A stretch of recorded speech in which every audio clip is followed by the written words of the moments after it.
Balik po tayo sa mga balita. Nagpahayag ng pagsuporta sa isa sa mga kandidato sa pagkasenador ng partidong PDP Laban, itong grupong People's Reform Party o PRP, na siyang partido ni dating Senadora Miriam Defensor Santiago. At ayon sa grupo, naniniwala sila na magagawa nito ang nasimula ng dating senadora, kabilang na ang paglaban sa korupsyon.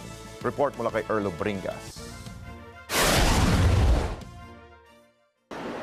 You were invited here today because the People's Reform Party, founded by the former President Miriam Defensor Santiago,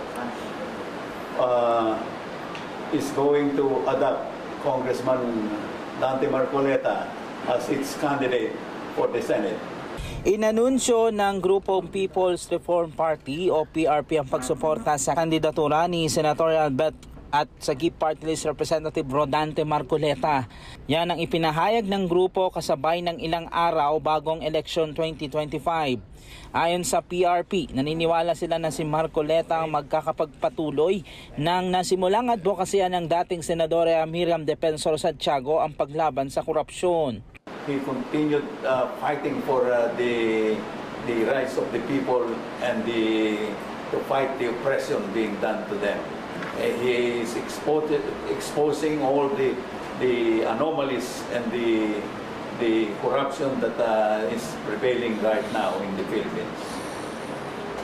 He has committed to pursue the advocacy, idealism, and principle of the former late Senator Miriam Defensor Santiago.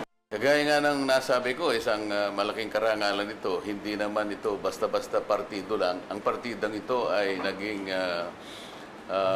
popular sa kanyang mga reformang ina-advocate para sa ating bansa. Kasi pagka ang isang partido ay parang dekorasyon lamang,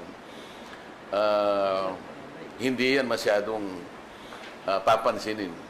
Kabilang sa advokasya ni Marcoleta ang paglaban din sa korupsyon at pagtatalaga ng iba pang mga batas na makakatulong din sa marami nating mga kababayan sa iba't ibang mga aspeto. Sapagkat ang kanilang aspirations mula't mula pa ay mariporma yung maraming mga pagkakamali sa ating mga institutions. Kagaya nitong hinaharap nating corruption na ito, kung ito'y magpapatuloy at wala man lang magsasalita, katulad na halimbawa sa House of Representatives, any infringement to integrity is already considered corruption. Bago ang pagpapahayag ng suporta ng People's Reform Party kay Congressman Marcoleta, kasama ang partido na PDP Laban na nagtungo ang mga ito sa Hong Kong nitong weekend at doon kinamusang overseas Filipino workers na naghahanap buhay sa nasabing bansa. Kabilang sa mga nakausap ng Net25 News na OFW sa nasabing bansa ay may kahilingan sa mga tumatakbong senador ng PDP Laban. Kabilang na dyan ang pagiging safety muli ng bansa sa mga krimen at iba pa. Bilang OFW dito sa Hong Kong, 10 years na po akong naging OFW. Gusto ko po yung plataforma ng PDP Laban, lalo-lalo na yung si Rodante Marcoleta. Kung kayo po ay maluklok na sa gobyerno bilang senador, hiling ko po sana hindi po kayo magbago at ipagpatuloy nyo po yung magandang hangarin nyo sa bansang Pilipinas.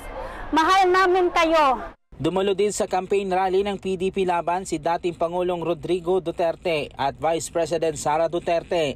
Kabilang din sa inilatag ng PDP Laban ay mga karagdagang programa para sa mga OFW para magkaroon na rin ng pagkakataon ng mga ito na makauwi sa bansa matapos ang ilang taong paghahanap buhay abroad.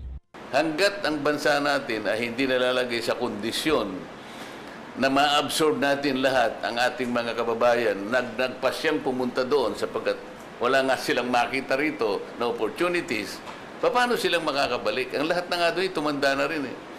Kasi nung makausap ko sila, ang pinakamabuting mangyayari sana, ang sinabi ko sa kanila, pagbalik ninyo, magkakaroon ng social integration eh. Yung paano silang makakamingle into our working population. Kasi matatanda. Erlo Bringas para sa Mata ng Agila, matata, matapa, matapa.